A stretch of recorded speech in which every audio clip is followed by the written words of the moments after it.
Hi, my name is Tara Shuck. I am a licensed school psychologist and mental health counselor. As a school psychologist, most school psychologists work in the public school system with K through 12 kids. The overall job is basically helping students perform their best and get any special help that they need.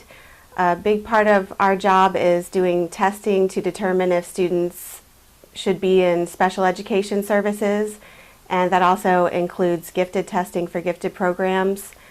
Another part of working in the schools is going to IEP meetings and helping write educational plans and work with teachers on what interventions they're going to do with students to improve student performance. Now that I work privately, I still do the same type of testing in the private setting. I also do mental health counseling because I have an LMHC, which is licensed mental health counselor. And with the mental health counseling license, I provide counseling for all ages, where if you are just a school psychologist, you can only provide counseling for children or school-age kids. So that's one of the differences. As far as my day-to-day schedule, I usually see clients about 10 a.m. to 5 p.m., sometimes 6 o'clock, usually for about an hour each. So after I see a client for testing, I also have to write a report. So a lot of my days also include report writing time, and then I do follow-ups with the parents, go over the results of the testing, and then they get a copy of the report that they can take to the schools to get help. The other thing that I do after counseling sessions is I have certain documentation that I have to find time to do for that as well. So I do daily clinical notes, treatment plans for each of the clients, and then also insurance claims that I have to follow up on. So generally I see 4 to 6 clients a day, but every once in a while I schedule a day that's just an office day where I'll do reports and documentation and not see any clients that day. So that's one good thing as far as flexibility of the job.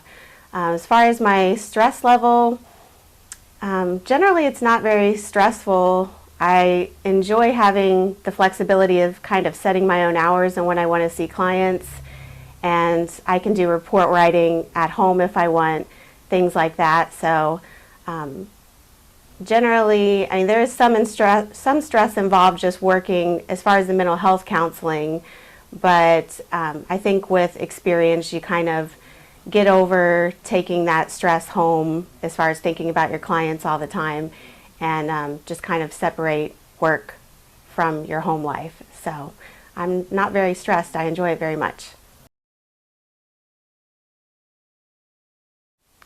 So requirements for becoming a school psychologist involve typically first getting a bachelor's degree, and most students that go on into school psychology either have a bachelor's degree from psychology department or education department, since school psychology brings those two together.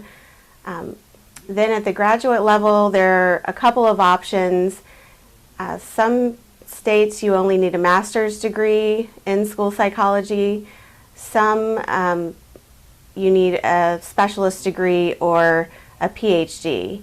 So it needs to be an advanced school psychology degree. Which one is determined by state, but most school psychologists that work in the school nowadays usually have a specialist degree or a PhD in school psychology. And then also a year-long internship is required. Also on the mental health counseling side, that requires a master's degree and a 1-year internship as well. So you might have to work a while and not get paid. As far as the other requirements, I think for counseling and school psychology, you have to be a good listener, you have to be interested in helping people. For school psychology, it's very focused on the child, so you're thinking all the time about what is in the best interest of the child in everything that you're doing.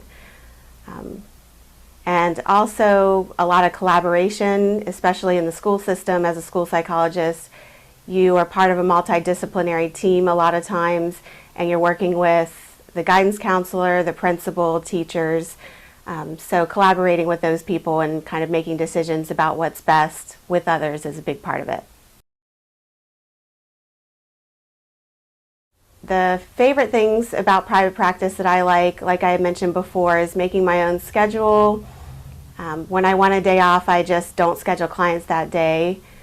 So that's nice. I like being my own boss and kind of getting to make all the decisions about my business myself. So I like the autonomy of it, and still getting to do what I enjoy by helping people. So now that I work in private practice full-time, I'd have to say that the worst parts of my job really are very few in my opinion, but one of them, doing the documentation and writing the reports, is sometimes I don't feel like doing that, and I have to kind of push myself to do the documentation and the paperwork part of the job. Also, I think working with a lot of children, you also have to work with their parents, of course, and occasionally there's a difficult parent to work with. So once in a while that can be a downside, but generally that's not the case. So I guess another side of private practice that can be difficult is that you do have variability in how much you're going to make week to week.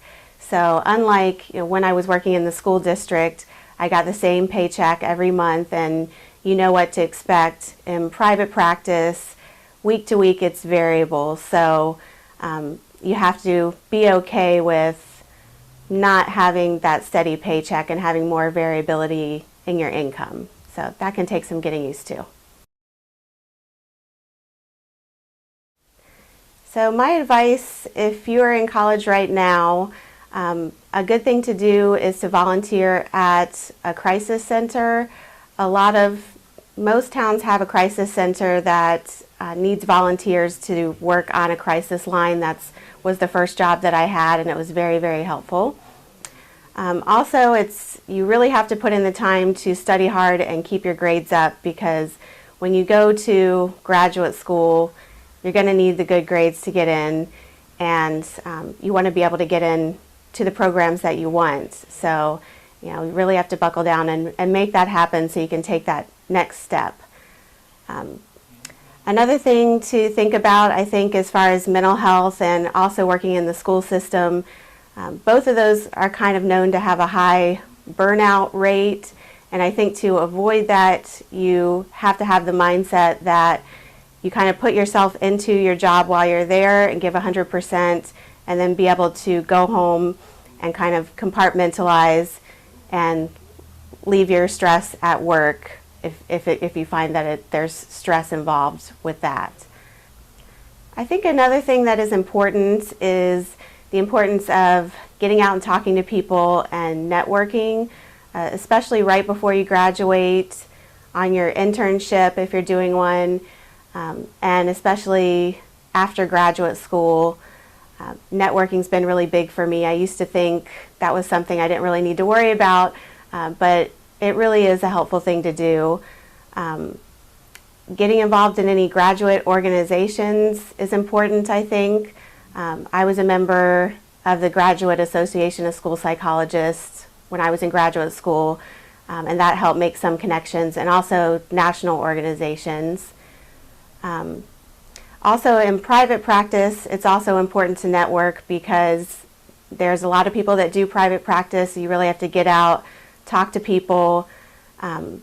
I've tried to make connections with different physicians. I get a lot of referrals through doctors and pediatricians, things like that, and also just going to different networking events. So that's big to keep you busy while you're in private practice. One last thing that I wanted to mention is I think it's important to know what you would like to specialize in, and sometimes that's good to figure out if you're planning on going on to graduate school. Really research all the different specialties within psychology to see what you're most interested in. In private practice, it's really helped me that I have the school psychologist specialization, and that kind of sets you apart from all the counselors that are doing private practice. And you could specialize in substance abuse counseling, you could specialize in depression, eating disorders, whatever it is, or children, or only adults. But kind of finding a niche for yourself really helps, and I think it also helps you enjoy the job because you're zeroing in on the types of clients that you want to work with, which makes it more enjoyable for you also.